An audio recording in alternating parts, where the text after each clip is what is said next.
And we begin tonight with three major issues involving local law enforcement. In Denver, police are trying to find the money to give officers a raise after the worst of the pandemic is over. And in Aurora, counselors are arguing over what tactics should be allowed on scene. Those tactics include the use of no-knock warrants, a practice that led to the death of Breonna Taylor in Kentucky. Denver 7's Sean Toll begins tonight's 360 coverage. Police reform has been a top priority across Colorado this year.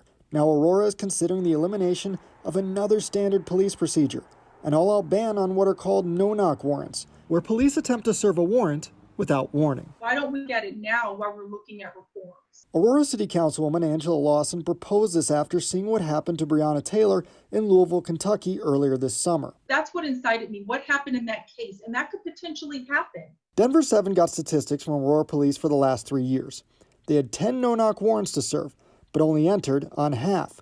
Compare that to 315 knock and announce warrants over the same period. If you announced yourself ahead of time, then you will either be in danger or that evidence will be destroyed. Ian Farrell teaches law at DU and says safety can be a concern. I think that it comes down to really balancing the danger to individuals versus what the police are attempting to do. And it's that safety that Lawson says she's concerned with.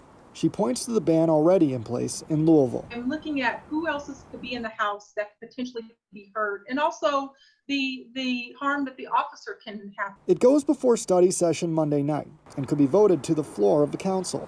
But Lawson intends to bring it there, even if it doesn't get the votes. A lot of this is not happening in Aurora, but what if it did?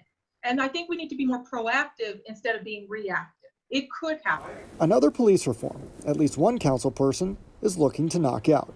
Sean Toll, Denver 7.